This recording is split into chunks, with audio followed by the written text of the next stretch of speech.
Fala galera, mais uma vez Clóvis Gregório, idealizador do projeto Maçonaria Tupiniquim, e hoje estamos aqui para mais um Tupinicast, aquele podcast com pouca ou nenhuma edição.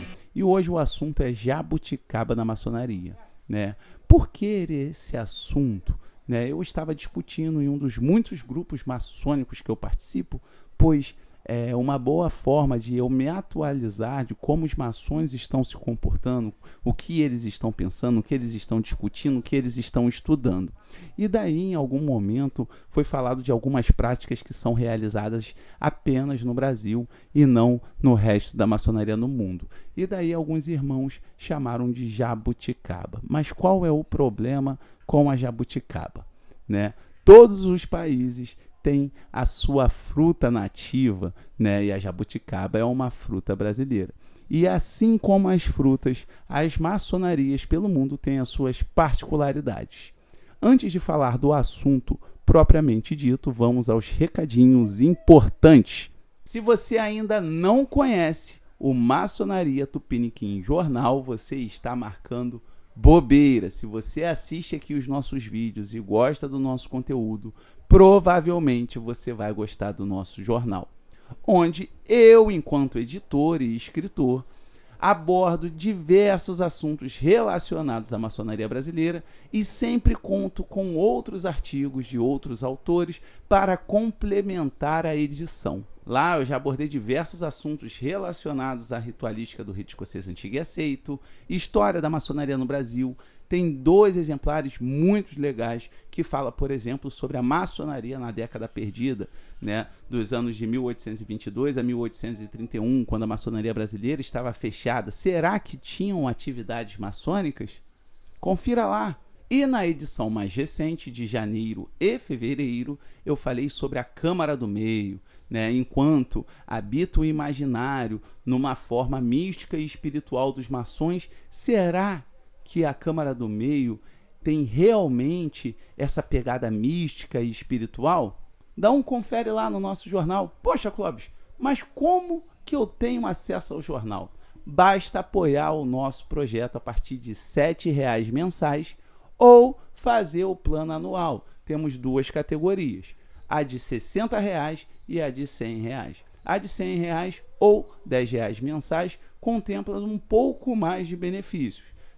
Além de desconto de 50% no curso livre de História da Maçonaria no Brasil, você fará parte do grupo de patrões no Telegram e ainda vai concorrer a um brinde misterioso todo mês. É o chamado presente misterioso, que é sorteado para quem integra esses apoiadores de R$ 10,00 mensais ou R$ 100,00 de forma anual. Pô, Clóvis, fiquei curioso quanto ao presente misterioso. O que é que você sorteia?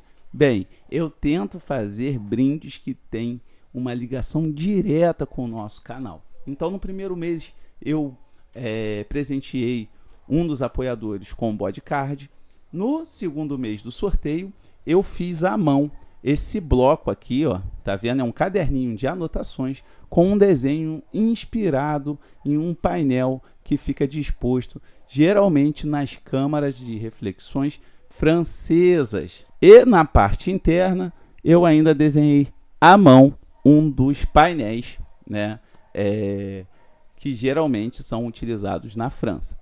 Então, se você quer participar desse sorteio, de quebra, assinar e ter acesso a todas as edições dos jornais, porque se você começa a apoiar agora, você não tem só o jornal de agora, você também tem acesso a todas as edições anteriores. Lembrando que o jornal é em formato digital e bimestral. Então, tivemos uma edição agora para janeiro e fevereiro e teremos outra para março e abril, no começo de abril. E assim sucessivamente. E se você quer assinar, é só seguir as instruções que estão na descrição desse vídeo aqui, tanto para fazer assinatura mensal como anual. E se você está ouvindo esse podcast por aplicativos como o Spotify ou o Apple Podcast, é só clicar no link que está em anexo que você vai para o Tupiniverso, onde tem todos os nossos projetos, o nosso ecossistema né, do Maçonaria Tupiniquim, como blog, YouTube, podcast, os livros que foram produzidos por mim, né, e como faz também a assinatura do jornal. Voltando ao assunto jabuticaba na maçonaria brasileira. Bem, essa expressão jabuticaba, ela ficou muito conhecida no mundo político, né? Quando o Congresso ou quando na economia se fazem coisas que ou manobras, né, que só se viu no Brasil. Mas a expressão em si foi muito atribuída à pessoa do Mário Henrique Simonsen, né, que foi um economista, ministro da Fazenda do governo Geisel, que proferiu a célebre frase: se só tem no Brasil e não é jabuticaba, desconfie. Como se ele não fosse ministro em uma ditadura depois da metade do século XX, né, em um país em que teoricamente seria democrático. Mas, mesmo assim, analisando a frase, ele não quer dizer que a jabuticaba é uma coisa ruim. Pelo contrário, quem não gosta de uma jabuticaba, ou um suco de jabuticaba, ou um picolé, um sacolé, e variadas gostosuras feitas dessa fruta brasileira. Mas voltamos ao assunto, jabuticaba da maçonaria. Bem, geralmente ritualistas... Eu falei que é quase sem edição. Bem, geralmente essa expressão jabuticaba utilizada na maçonaria, os estudiosos, alguns ritualistas se referem a cerimônias que só temos aqui, que segundo eles desvirtua a maçonaria brasileira. Mas eu tenho um pensamento oposto a isso. Citando o escritor Clóvis Gregório, mais conhecido como eu mesmo, né, vou dizer umas palavrinhas escritas aqui no meu último livro sobre o rito escocês antigo e aceito, mas que por extensão podemos aplicar à maçonaria. Mesmo que isso contrarie alguns ritualistas brasileiros que cismam em considerar que os rituais devam ser imutáveis, não que eles estejam errados em ficar chateados com um monte de enxertos que foram adicionados em nossos rituais ao longo dos anos. Mas cabe salientar que eu considero o ritual, abre um parênteses aí, né, nesta minha fala agora, e por extensão a maçonaria, como uma língua, ou seja, algo vivo, onde a mudança e a adequação aos regionalismos é mais do que normal. E daí, se nós levarmos para qualquer outro campo, o Brasil é um país continental e plural. É muito difícil, né, normatizar alguma prática, principalmente quando nós falamos de cultura a nível do Brasil, para toda a nossa extensão territorial, com os seus mais diversos povos. Então, sim, nós podemos olhar, né, principalmente em expressões, por exemplo, religiosas, uma grande mistura, né, utilizações, sincretismos, né, pegando outras culturas emprestadas. Por que você acha que isso não aconteceria na maçonaria? Mas isso não faz a nossa maçonaria pior que as outras. Na minha opinião, muitas vezes enriquece.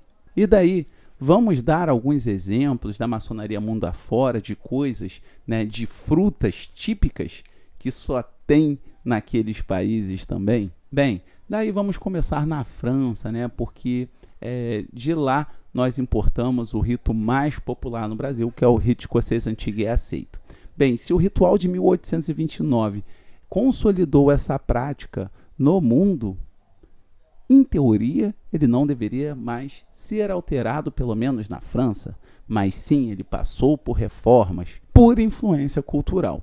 Então, segundo um movimento iluminista francês com alguns pensamentos anticlericais, foram excluídos os cargos do diácono, sim, para não fazer qualquer referência, né, a um cargo que também tivesse na igreja. Então, em uma expressão cultural francesa, você tem a retirada de um cargo que é muito importante na abertura e no fechamento da loja, né, para atender aquele povo. E daí, né, se você tem um pensamento, mas eles podem fazer, e no Brasil nós não podemos fazer alteração, infelizmente você está sendo um vira-lata, assim, que não se importa muito com as reformas que se faz no seu país. Mas nos outros países, tudo bem. Quando nós falamos de Inglaterra, né, que basicamente fundou a maçonaria especulativa como nós conhecemos hoje, você tem lá, com a união, né, dos antigos e dos modernos, a partir de 1813, uma nova determinação para o que era a maçonaria simbólica. Então, a maçonaria simbólica, a partir daí, passa a ser constituída dos 3 graus, né, aprendiz, companheiro, mestre, mais o sagrado arco real. Então, a maçonaria simbólica da Inglaterra tem mais um apenso aí, que é o sagrado arco real. Ainda na Inglaterra, eles também trabalham com o sistema de altos graus do rito escocês antigo e aceito, mas por uma determinação política, o nome escocês foi retirado. Então, lá na Inglaterra, é supremo conceito do rito antigo e aceito, retirando o escocês do nome. Agora, na Suécia, quando você fala de maçonaria simbólica, você não está se referindo apenas aos 3 primeiros graus. A progressão na Suécia vai até o 11º grau, ou seja, são 11 graus dentro da estrutura de grande loja. Mas mesmo assim ninguém está lá falando, né, que é um mirtilo, né? Eu acho que mirtilo é uma fruta sueca. Na verdade, mirtilo tem na Suécia, né, na Inglaterra, não sei exatamente de onde vai. Eu até tentei procurar umas frutas genuinamente europeias, mas fica difícil porque eles roubaram tanta coisa, inclusive frutas de outros países. Então, continuando, na grande loja da Escócia, o grau da marca está inserido no ritual simbólico, como eu mostrei já para vocês algumas outras vezes, não lembro se é aqui no canal, mas lá na nossa interação Tupiniquim no nosso Instagram. Inclusive, já fica aqui o recado, se você não acompanha, né, o nosso Instagram, acompanhe lá, Maconaria, né, _ Tupiniquim, você acha a gente, tem vários materiais específicos para o Instagram, como postagens com história, com arraste para o lado. Ainda sobre a Escócia, eu tive a oportunidade de conversar, né, na época, curador do Museu da Grande Loja da Escócia, nosso querido irmão Robert Cooper, conversei com ele durante horas lá no Supremo Conselho, né, sobre as práticas na Escócia e no Brasil. E daí, né, ele me falando sobre paramentos, né, porque eu mostrei o meu avental para ele, etc. Nós conversando sobre paramentos, ele me falou, né, que na Escócia não existe um padrão, né, para os paramentos nas lojas. As lojas têm muita independência na hora de escolher o que vão vestir. Então, assim, né, esse lance de que a jabuticaba, né, algo efetivamente feito no Brasil é errado ou ruim, é apenas possamos dizer, um estrangeirismo, né? Assim, o que vem lá de fora tem que continuar imutável e é bom. E nós, de forma alguma, podemos, né, fazer reformas ou influenciar mudanças ou acrescentar coisas litúrgicas para ter a nossa cara. E daí vão ter alguns irmãos, né? Mas então modifica o nome do rito. Modifica não sei o que lá. Bem, eu convido os irmãos a refletirem, né? Quando a gente fala nos Estados Unidos da América, lá o rito de York. O rito de York vem do condado de York, lá na Inglaterra? Vai ter doidão que vai falar que sim. Mas vem mesmo? Será? Como se nos Estados Unidos da América não tivessem 50 grandes lojas praticando, né, o rito de York no simbolismo, né, que eles chamam de Blue Lodge, de forma diferente uma da outra. Pode ter igual? Igual tem aqui no Brasil, mas tem práticas e regionalismos diferentes. Como se o Supremo Conselho da Jurisdição Norte, como nós conversamos aqui, né, com o nosso irmão David no último podcast, não tivesse as suas particularidades e mudanças. Mas aí, porque os Estados Unidos da América faz, é legal. O que a gente faz acrescentando, né, ou modificando algo é ruim. Mas se for lá de fora, é bom. Você não acha que esse pensamento é um pouco... não vou nem falar mais a palavra vira-lata, porque vira-lata é o nosso, né, SRD, né, o Sem Raça Definida, o nosso caramelo, né, é uma instituição nacional, o nosso vira-lata caramelo. Então, assim, não vou nem comparar esse pensamento ao vira-lata, porque, meu Deus, gente, é só baixa estima mesmo, de achar que tudo que acontece do lado de fora é melhor do que o que acontece no Brasil. Então, alguns irmãos às vezes ficam assim, né?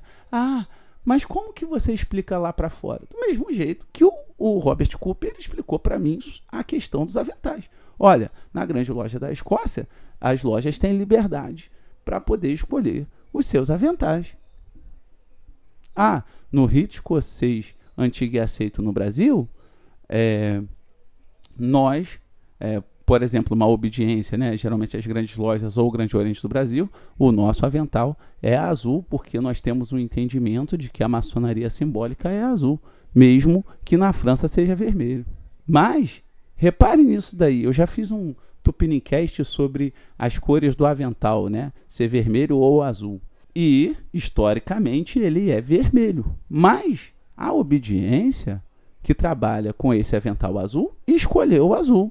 Cabe ao maçom compreender o porquê foi feita essa escolha. Assim como cabe ao maçom inglês, que participa dos altos graus do rito escocês antigo e aceito, saber por que eles excluíram o nome escocês da instituição. Então, meus amigos, essa questão de é uma jabuticaba? Sim, é uma jabuticaba. Nós temos instalação no rito escocês antigo e aceito? Sim. Temos instalação no rito escocês retificado? Sim, mesmo que no passado era posse. Mas vocês já participaram de uma cerimônia de instalação, né? Quem é mestre instalado participou e tem um simbolismo muito legal. No meu ver, só tem a acrescentar, não tem nenhum demérito nisso. Tirando o fato de que algumas obediências fora do Brasil que trabalham com rito escocês antigo e aceito, se eu não me engano, até na França tem ritual de instalação. No passado, você não tinha cortejo de entrada para o rito escocês antigo e aceito, mas passou a ter, e não é invenção brasileira, porque na França hoje tem também cortejo de entrada. Eu acho que compreender o que você faz hoje é providencial para, inclusive, você extrair esse preconceito com as suas práticas brasileiras. E se você quer entender mais, olha o jabá. O rito escocês antigo e aceito, neste livro aqui, eu falo justamente sobre a evolução do rito no Brasil, para que você consiga compreender o que você faz hoje dentro de loja aqui no Brasil. Pô, Clóvis, mas eu fiquei sabendo que está esgotado o seu formato físico. Realmente, o formato físico desse livro esgotou e eu estou, né, já fazendo novos orçamentos para abrir um catarse para reimpressão. Mas enquanto isso não acontece, se você quiser ter acesso, né, você pode adquirir as versões digitais, né, na Amazon para o formato, né, e-book, EPUB, né, ou comigo, né, no link que eu vou deixar até aqui na descrição também, né, do Forms, né, que você pode adquirir em formato PDF. Então, se você não tem acesso a aparelhos que rodem o EPUB, como o Kindle, você pode adquirir comigo o formato PDF. Bem, esse foi o podcast de hoje, a jabuticaba na maçonaria brasileira. Espero que vocês tenham gostado. Se você gostou, curta, compartilhe, comente. Se você discorda de mim, por favor, comente também, para nós termos um debate sadio. Ficamos por aqui, um grande abraço e um beijo no coração e até a próxima.